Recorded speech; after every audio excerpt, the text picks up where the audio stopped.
એનું એનઓસી પણ આ જ રીતે બધી પદ્ધતિ તો હરખી છે.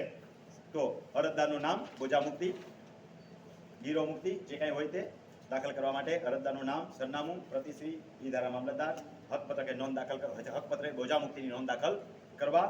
જય ભારત સાત નીચેની હરમો અરજદાર, તાલુકો જિલ્લો ખાલી જગ્યા, નીચેની વિગતે ખેતીની જમીન ધારણ કરતા હોવાથી એમાં ફેરફાર થતો હોવાથી ગામના હકપત્રકે નોંધ દાખલ કરવાની માંગણી છે. નીચે ક્રમાંક 1, 2 તમારી જેટલી જમીનો હોય એના જાજા સર્વે નંબર હોય તો તમે એમ બોજા મુક્તિ કરાવી શકો.